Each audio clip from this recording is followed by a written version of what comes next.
Hello friends, लर्निका this side. आज हम लोग V20 का A to Z देखने वाले हैं। मैंने अपनी तरफ से पूरी कोशिश की है कि मैं छोटे से छोटा हर एक पॉइंट भी कवर कर लूँ। अगर फिर भी कुछ छूट जाए तो आप मुझे बताना, फिर हम उसको कमेंट में आंसर कर दूँगी मैं। Okay, so let's start. What is V20? So V20 is a strategy for minimum 20% gain. ये स्ट्रैटेजी को यूज़ करके हम मिनिमम 20% गेन निकाल सकते हैं, बराबर। V20 स्ट्रैटेजी है और जो पूरा स्टॉक का ग्रुप है वो है V40 नेक्स्ट और V200। तो जो लोग नए हैं, मतलब जो लोग ये स्ट्रैटेजी को नहीं जानते हैं, बिल्कुल ज़ीरो है, तो वो लोगों को थोड़ा कन्फ्यूज़न होगा कि V20 और ये V40 नेक्स्ट सब क्या है। तो V20 एक स्ट्रैटेजी का नाम है, बराबर। और वो स्ट्रैटेजी में हम कौन से स्टॉक यूज़ करेंगे, तो उसका 3 ग्रुप बनाया हुआ है। V40 नेक्स्ट और V200, वो 3 स्टॉक्स का ग्रुप है, बराबर। V40 में हमारे आएंगे लार्ज कैप और मिड कैप, V40 नेक्स्ट में आएंगे मिड कैप और स्मॉल कैप, और V200 में आएंगे लार्ज कैप, मिड कैप और स्मॉल कैप, तीनों मिक्स आएंगे। ओके, अभी ये स्ट्रैटेजी में हमें अपने पोर्टफोलियो का 3% लगाना है। अभी हम लोग अब से वो रूल फॉलो करना हम लोगों ने मैक्सिमम चालू कर दिया है, 1 डीमेट 1 स्ट्रैटेजी। तो इस हिसाब से आप जो डीमेट में ये स्ट्रैटेजी यूज़ करने वाले हैं, वो डीमेट का जितना भी अमाउंट होगा उसका 3% हमें एक ट्रेड में लगाना है, बराबर। और इसमें स्टॉप लॉस नहीं है, वैसे हमारी कोई भी स्ट्रैटेजी में स्टॉप लॉस है ही नहीं। और इसमें हम टाइम फ्रेम कौन से यूज़ करेंगे, daily. Okay, so I hope इतने पॉइंट्स क्लियर हैं। अभी हम आगे बढ़ते हैं।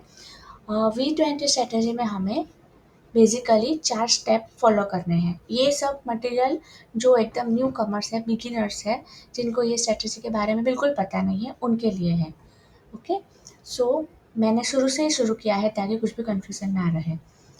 तो ये स्ट्रैटेजी को हमें यूज़ कैसे करना है, तो 4 स्टेप में यूज़ करना है। सबसे पहला स्टेप क्या है, we have to find out bunch of continuous green candles and the movement from the lowest low till the highest high should be greater than 20%। तो ये अभी हम लोग चार्ट पे जाके देखते हैं। मैंने इधर जिलेट का एक चार्ट ओपन करके ही रखा है। हमें ग्रीन कैंडल्स का पूरा बंच हो ऐसा फाइंड आउट करना है, जिसमें lowest low to highest high movement, price की मूवमेंट 20% या उससे ज़्यादा हो, बराबर। तो अभी हम लोग यहाँ पे चेक करते हैं, यहाँ से लेके यहाँ तक देखेंगे हम। तो ये मूवमेंट कितनी है अपनी, अराउंड 24% है, तो एक वैलिड है। तो हमारा पॉइंट नंबर 1 जो था, जी हमें पूरा कंटिन्यूस ग्रीन कैंडल का एक पंच फाइंड आउट करना है, तो जिसकी मूवमेंट अपनी जो कैंडल है उसके लो से हाई तक, यहाँ से लेके यहाँ तक मिनिमम 20% हो, 20% या उससे ज़्यादा हो। तो हमने ये फाइंड आउट कर लिया, बराबर। फिर हमारा नेक्स्ट स्टेप क्या था, ड्रॉ 2 लाइन्स, बराबर। हमें ऊपर नीचे की 2 लाइन ड्रॉ करनी थी। तो ये लाइन ड्रॉ हो गई, ये लोएस्ट लो कैंडल का और ये हाईएस्ट हाई, तो ये 2 लाइन हमने ड्रॉ कर ली। अभी हमारा थर्ड स्टेप क्या था, by when the price touches the lower line. तो हम वापस ग्राफ के ऊपर जाते हैं, ये हमारी पूरी प्राइस मूवमेंट थी। फिर प्राइस यहाँ पे गई और यहाँ पे आके नीचे टच किया, तो जो नीचे की लाइन है वहाँ पे जब भी प्राइस टच करेगा तब हमें बाय करना है। ये हमारा थर्ड स्टेप है। और हमारा फोर्थ स्टेप क्या है, sell when price touches the upper line, बराबर। तो ये प्राइस जब, अब यहाँ पे हमने बाय कर लिया, अब हम लोग होल्ड करेंगे। अब सेल कब करेंगे, जब प्राइस हमारा यहाँ पे आके टच करेगा तब हम लोग इसको सेल करेंगे, बराबर।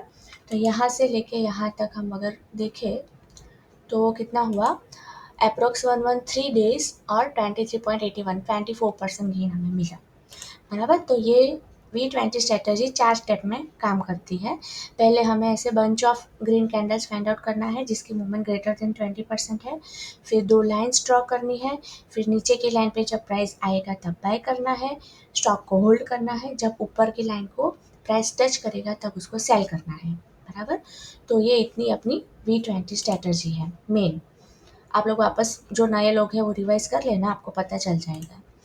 फिर how to apply in V series stock. V series मतलब V40 नेक्स्ट और V200, ये तीनों ग्रुप है, उसको वी सीरीज बोलते हैं। उसमें कैसे अप्लाई करते हैं, तो मैंने अभी जो बताया वैसे एज इट इज़ हमें V40 और V40 नेक्स्ट में यूज़ करना है। क्यों? बिकॉज़ ये सब एकदम बेस्ट कंपनीज़ हैं, बराबर? और इसका लिस्ट सर ने हमें ऑलरेडी प्रोवाइड किया है, मैं भी अपने वीडियो के डिस्क्रिप्शन में ऐड कर दूँगी, जो जिनके पास नहीं है वो उसमें से रेफ़र कर सकते हैं। तो V40 और V40 नेक्स्ट में कोई भी एक्स्ट्रा कंडीशन नहीं है, एज़ इट इज़ मैंने जो 4 स्टेप बताए, जो सर के बताए हुए हैं, उसको ही यूज़ करना है, बराबर? और अभी हमें नेक्स्ट V200 स्टॉक में भी इसको यूज़ करेंगे, तो उसमें एक एक्स्ट्रा पैरामीटर हमें ऐड करना है 200 DMA का। अब ये सब ध्यान से देखना, इसमें लोगों को बहुत कन्फ्यूज़न हो रहा है। अभी हम लोग जाते हैं चार्ट के ऊपर, बराबर? चार्ट में मैंने एक PFC का चार्ट ओपन करके रखा है, ये अपना V200 ग्रुप का स्टॉक है, बराबर? अब हम इसमें, हाँ, और एक चीज़ आपको बताना भूल गई मैं, कि हम लोग ऐसे मैन्युअली भी group of green candles find out कर सकते हैं, और हमारे पास एक इंडिकेटर भी है। इंडिकेटर कौन सा है? V20 विथ प्राइस करके एक इंडिकेटर है, इसका भी लिंक मैं अपने डिस्क्रिप्शन में दे दूँगी।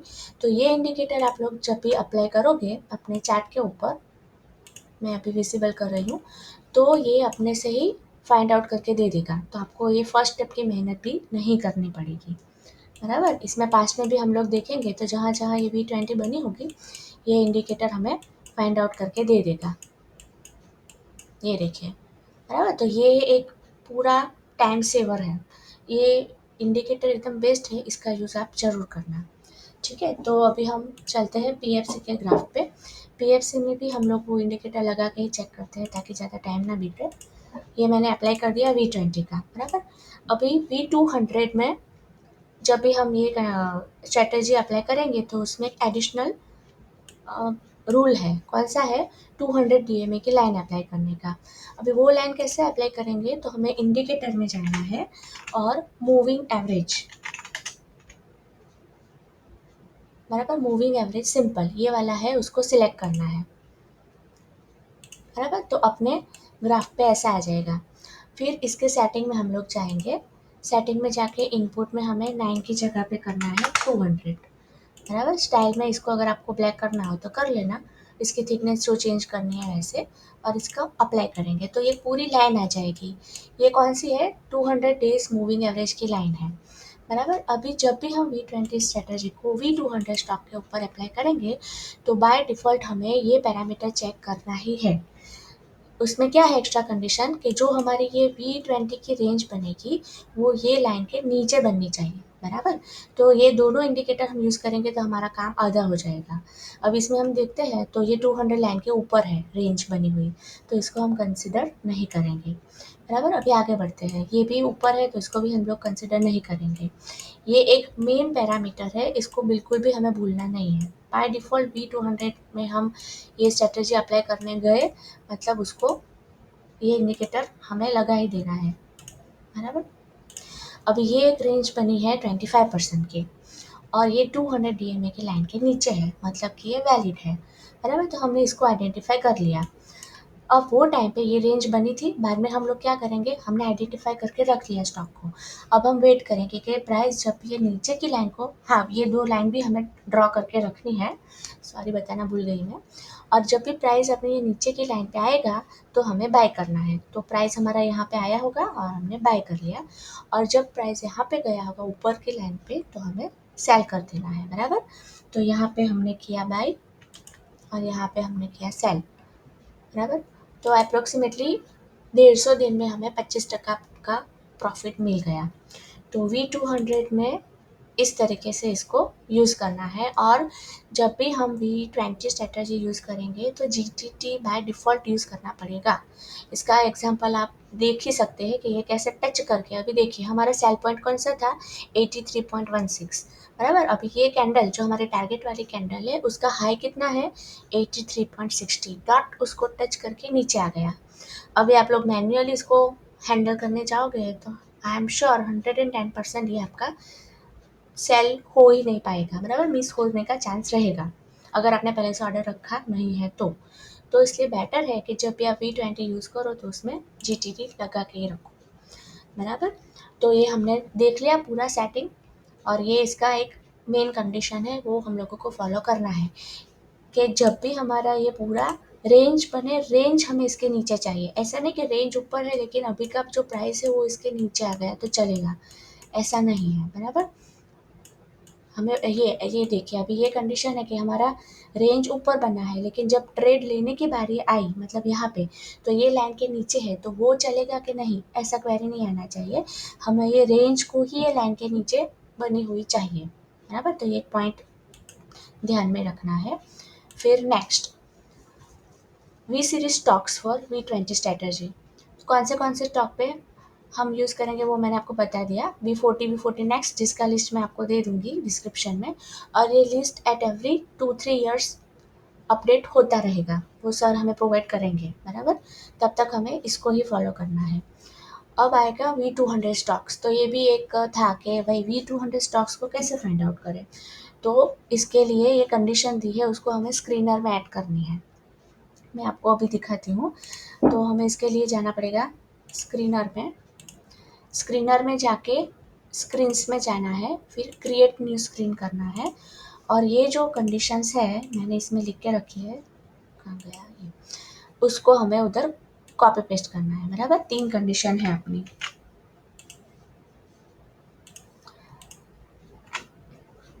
डेब्ट to equity less than 0.25, ROCE greater than 20, net profit greater than 200। इतना आपको टाइप करके रन क्वेरी करेंगे तो आपके सामने 200 कंपनीज आ जाएगी। ये क्वेरी को आपको सेव करना है। यहाँ पे आपको कुछ भी नाम देना है, आप इधर दे सकते हैं V20 स्ट्रेटजी करके, और नीचे कंडीशन में लिख सकते हैं कुछ भी डिस्क्रिप्शन जो लिखना है, और फिर इसको सेव कर लेना, बराबर। तो ये आपका स्क्रीन ऐसे दिखेगा, पूरा सेव हो जाएगा। आप जब भी आप इसके ऊपर क्लिक करोगे तो ये अपडेटेड लिस्ट आपके सामने आ जाएगा। आपको जब भी कोई नया ट्रेड फाइंड आउट करना है तो जस्ट स्क्रीन पे जाके आपने जो सेव करके रखा है ये टाइप का आ जाएगा, इसके ऊपर क्लिक ही करना है तो पूरा लिस्ट आ जाएगा। फिर 1 बाय 1 आपको ओपन करके ट्रेडिंग व्यू में चेक कर लेना है। और एक दूसरा है, सर का ही एक वीडियो था जिसमें ये 2 एक्स्ट्रा कंडीशन दी थी, public holding less than 30 and pledge percentage less than 10। तो अगर ये 2 कंडीशन को भी हम लोग स्क्रीनर में ऐड करें तो नंबर ऑफ कंपनीज डिक्रीज हो जाएगी और कुछ थोड़ा ज़्यादा हमें सेफ मिलेगा कंपनी का लिस्ट, बराबर। 1 मिनट, हम यहाँ से ये 3 जो सर के क्लासेस के वीडियो में दी थी वो कंडीशन है, और ये बाकी की जो ब्लू वाली है वो सर का एक अलग से वीडियो था जिसकी कंडीशन है, बराबर। तो आप दोनों में से कोई भी यूज़ कर सकते हो। मैं ये 5 कंडीशन वाला स्क्रीनर ही मैंने बना के रखा है, मैं वही यूज़ करती हूँ, बराबर। तो अभी हमें क्या करना है, स्क्रीनर के ऊपर जाके हम ये 5 कंडीशन देंगे, रन क्वेरी करेंगे तो उसमें हमारा 200 कंपनीज आता था, अभी हमारा 159 कंपनीज आ रहा है, बराबर।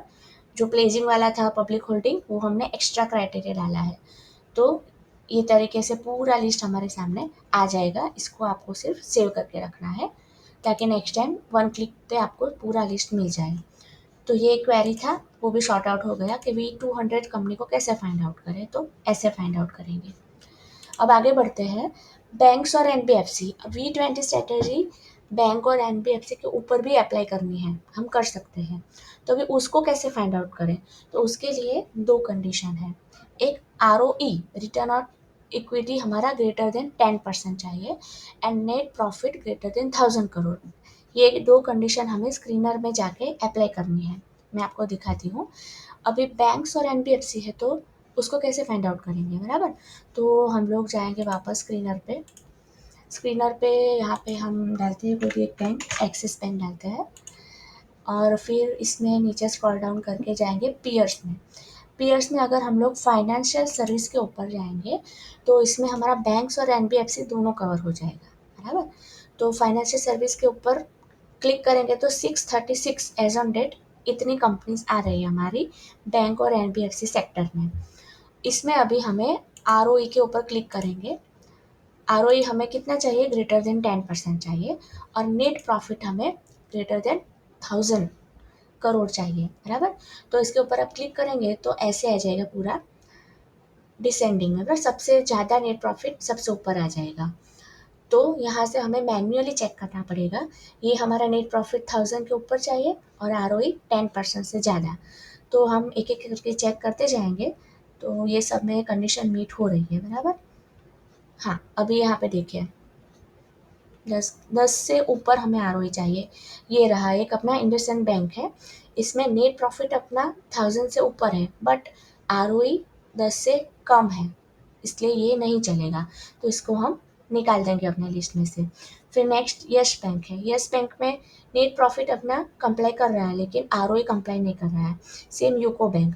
तो ऐसे ऐसे करके मैन्युअली हमें जो भी कंपनीज में ये दोनों कंडीशन मीट करेगी, आरओई और नेट प्रॉफिट, उसको मैन्युअली निकालना पड़ेगा और उसका पूरा एक लिस्ट बनाना पड़ेगा, बराबर। तो ये तरीके से अपना बैंक और एनबीएफसी का लिस्ट बन जाएगा। तो V200 में क्या क्या आएगा, जो मैंने अगली स्क्रीन में आपको दिखाया, ये 5 कंडीशन या ये 3 कंडीशन यूज़ करके स्क्रीनर में हमने एक 200 कंपनी का लिस्ट मिलेगा। फिर दूसरा ये बैंक और एनबीएफसी का मैंने स्क्रीनर में जाके आपको जैसे आरओई और नेट प्रॉफिट का दिखाया, वैसे मैन्युअली एक लिस्ट बनाना पड़ेगा। उसमें हमें मिनिमम मिल ही जाएगी अच्छी खासी, 100-150 तो मिल ही जाएगी।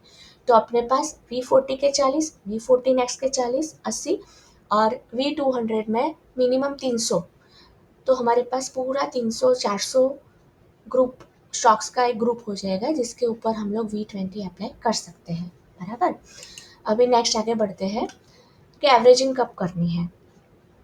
तो V40 और V40 नेक्स्ट में जब हमारा ट्रेड रनिंग होगा, मतलब हमने एक V20 के बेस पे ट्रेड ले लिया, उसका टारगेट आने से पहले ही अगर स्टॉक का प्राइस नीचे चला गया हमारे बाय करने के बाद, और उसके नीचे दूसरा V20 का रेंज बना, तो उसमें वापस हम लोग एवरेजिंग करेंगे। मतलब V40 नेक्स्ट में हम एक बार एवरेजिंग कर सकते हैं 3% अगेन लगा के, तो एक स्टॉक में अपना 6% जाएगा, बराबर। V200 कंपनीज में हमें एक ही ट्रेड लेना है, उसमें एवरेजिंग नहीं करना है। अभी ये चीज़ कहाँ बताई है, क्वेश्चन आंसर वाला जो सर का वीडियो है ना, उसमें एक जगह पे सर ने बताया है। मैंने फाइंड आउट करने की कोशिश की लेकिन बहुत टाइम जा रहा था, मुझे मिला नहीं। आप लोग देख लेना, उसमें कहीं ना कहीं पे तो ये मेंशन किया हुआ ही है कि इसमें हमें एवरेजिंग नहीं करनी है। अभी दूसरा इसका एक उपाय क्या है कि हम ऐसे ना फंसे V200 कंपनीज में, कि जब भी V200 कंपनी में ट्रेड बने, तो अगर हमें 3% इसमें डिप्लॉय करना है, तो एक साथ 3% मत लगा दो आप, 2% लगाओ, बराबर। ऐसा कर सकते हैं, ऐसा ही करना है, मैं ऐसा नहीं बोल रही हूँ, एक आइडिया दे रही हूँ कि भाई 2% लगाओ, अगर प्राइस और नीचे चला गया 5-10%, तो बाकी का 1% लगा दो। फिर और नीचे चला गया तो कुछ नहीं करना है, होल्ड करके बैठे रहो। और ये V20 का एक खासियत ये है कि जितने भी ट्रेड आज तक एक्टिव हुए हैं, सबका टारगेट आया हुआ ही है, बराबर। अभी हम प्रायोरिटी वाइज देखें तो फर्स्ट प्रायोरिटी हमें V40 कंपनी में देनी है, सेकंड प्रायोरिटी V40 नेक्स्ट में, थर्ड प्रायोरिटी V200 में देनी है। अगर हमारे पास V40 में ही 2 ट्रेड है, ऐसा भी होगा कि अपॉर्चुनिटी ज़्यादा होगी, V40 में ही विद इन V40 हमारे पास 2 ट्रेड है या 2 से ज़्यादा ट्रेड है, तो और पैसे हमारे पास एक ही ट्रेड के हैं, तो जिसमें परसेंटेज पोटेंशियल ज़्यादा रहेगा उसमें हमें लगाना है। मैंने इधर एग्जांपल एक मेंशन किया है, जैसे कि एक्सिस बैंक है। एक्सिस बैंक में जो V20 का रेंज बना है वो 24% का है, और फाइजर है उसमें 30.52% का है। तो हम किस में जाएंगे, फाइजर में जाएंगे। क्यों? क्योंकि उसमें परसेंटेज पोटेंशियल ज़्यादा है। ओके। फिर नेक्स्ट, अभी मैं, हाँ, किसी का एक था एक कि पॉइंट कि V200 में मैं क्या क्या चेक करती हूँ, मतलब हमें क्या, अगर बहुत सारी अपॉर्चुनिटी मिली V200 में, 10-15 हमें अपॉर्चुनिटी मिल गई, अब इतने पैसे हमारे पास नहीं है, तो उसमें से कैसे हम फाइंड आउट करें। तो एक तो V200 अच्छी है सब कंपनी, बराबर, उसमें कुछ ज़्यादा चेक करने लायक है नहीं। फिर भी मैं उसमें क्या चेक करती हूँ कि उसका सेल्स, नेट प्रॉफिट और ईपीएस इंक्रीजिंग मैनर में है। अभी हम लोग स्क्रीनर पे जाते हैं वापस। मैं इधर एक लगाती हूँ ग्रेविटा, बराबर। ग्रेविटा का हम लोग देखेंगे, ये पेज पे तो देखने लायक कुछ है ही नहीं। क्यों? क्योंकि ये सब फिल्टर होके आया है, ये सब इसका ग्रेटर देन 20 होगा तो ही ये अपने V200 की लिस्ट में आया है, तो यहाँ पे हमें कुछ चेक करना ही नहीं है। डायरेक्ट हम लोग जाएंगे प्रॉफिट लॉस वाले पेज पे, यहाँ पे हमें सेल्स देखनी है, तो ये ईयर बाय ईयर इंक्रीज होनी चाहिए, बराबर। 1400, 2200, 2800, 31, 38 इंक्रीज हुई है।